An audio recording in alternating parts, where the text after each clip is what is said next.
भगवान मंदिर के बाहर निकले, भक्तों से कहा लाओ मैं ही भगवान हूँ, लाओ अपना भोग लाओ। भक्तों ने कहा क्या प्रमाण है कि तुम भगवान हो? तो भगवान ने कहा कभी तुमने वेद पुराण सुने? भक्तों ने कहा नहीं। बोले कभी वेद पुराण पढ़े? भक्तों ने कहा नहीं। यही स्थिति है आज हमारे घर में।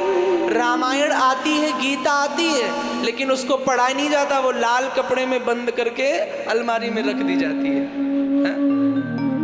ऐसा है कि नहीं है? संस्कार वालों, आप भी, आपसे भी पूछ रहे हैं, आपके बहुत कम लोग हैं जिनके घर में रामायण आती है तो पढ़ी भी जाती है, गीता आती है तो पढ़ी भी जाती है, भागवत आती है तो पढ़ी भी जाती है। नहीं तो 90% लोग हैं जिनके घर में बंद कपड़े में पैक है, सिर्फ धूप बत्ती उतरती है। कुछ नहीं होगा धूप बत्ती उतारने से।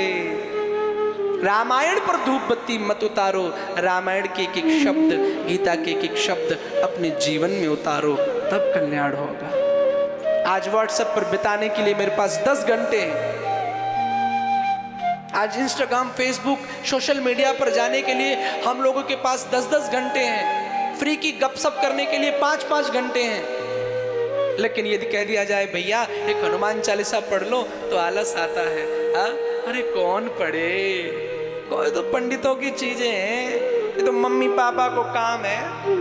हमारे यंगस्टर, यूथ, अरे उस गीता को तुम कहते हो मम्मी पापा की चीजें हैं। मैनेजमेंट के सबसे बड़े गुरु, उनकी एक पुस्तक है 7 हैबिट्स, उनसे पूछा गया ये बताओ ये 7 आदतें तुमने कहाँ से सीखी? बोले ये मैंने सिर्फ गीता से सीखी। नासा के कई वैज्ञानिक ऋग्वेद से ज्ञान प्राप्त करते हैं। पुष्पक विमान ऋग्वेद में लिखा है मरकरी से उड़ता था, और साइंस की अगली खोज है कि पुष्पक विमान यानी आजकल के जो विमान है उनको मरकरी से उड़ाया जाए। माय डियर, आप अपने धर्म ग्रंथों से जरूर जुड़ो। आपको भले पेट भरने की विद्या ना मिले, आपका पैकेज भले कम मिले, लेकिन आपका जीवन जिस दिन भी आप अपनी धर्म ग्रंथों से जुड़ गए, अपने शास्त्रों से जुड़ गए, आपका जीवन इतना सुंदर चलेगा कि आपको कुछ करना नहीं पड़ेगा। सहजता से शांति की प्राप्ति होगी। एक सास कैसी हो ये भी आप अपने, आज सास बहू में झगड़ा होता है कि नहीं? बोलो ना। मुस्कुरा दिए, हाँ जी, थोड़ा सा। क्यों भाई? एक सास कैसी हो ये रामायण से सीखो, मां कौशल्या से सीखो ना। बेटा जा रहा है, पत्नी ने कहा मैं भी जाऊंगी। सहस्त्र कहती है जाओ सीते, राम के साथ जाओ। एक सौतन कैसी हो? दुनिया का सबसे बड़ा कष्ट सौतन, ये भी रामचरितमानस से सीखो। कैकेयी वरदान मांगती है किसके बेटे के लिए? कौशल्या के बेटे के लिए। और कौशल्या हंसी खुशी कहती राम तुम्हारी माँ ने वचन मांगे हैं, जाओ अपनी कैकेयी माता के वचन पूरे करो। आजकल की सौतन कहती कि तुम्हारा बेटा 14 साल के लिए जंगल चला जाए, बढ़िया वाला बेलन उठाती, मेरा बेटा जाए जंगल? बोलो है कि नहीं? तू कौन होती मेरे बेटे को भेजने वाली?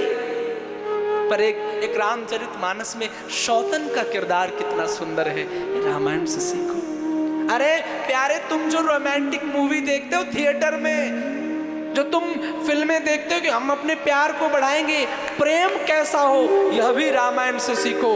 एक राम ने अपनी सीता की प्राप्ति के लिए 100 योजन पर पुल बांध दिया और सीता को लेकर के आए। इससे बड़ा प्रेम हो सकता है कि?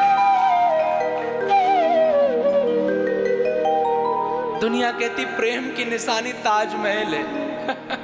अरे बाबरों, प्रेम की निशानी तो राम सेतु में जो बना है रामेश्वरम में, वो है, जाके देख लो एक बार। सीता की प्राप्ति के लिए 100 योजन समुद्र पर राम ने पुल बांध दिया। रामायण से सीखो। धर्म का कैसे साथ दे, महाभारत से सीखो। आपके पुराणों में, आपके ग्रंथों में हर एक चीज है, पर आप लोग बस यही तो मुझे समय, आप कॉमिक्स बुक पढ़ने के लिए आपके पास टाइम है, और सारी हिस्ट्री पढ़ने के लिए टाइम है, पर आप लोगों को पास अपने राम के बारे में जानने के लिए, अपने कृष्ण के बारे में, अपने ध्रुव प्रहलाद के बारे में जानने के लिए टाइम नहीं है। लेकिन जब तक इनके लिए टाइम नहीं निकालोगे तब तक आपके जीवन में भी अच्छा टाइम नहीं आएगा, नहीं आएगा।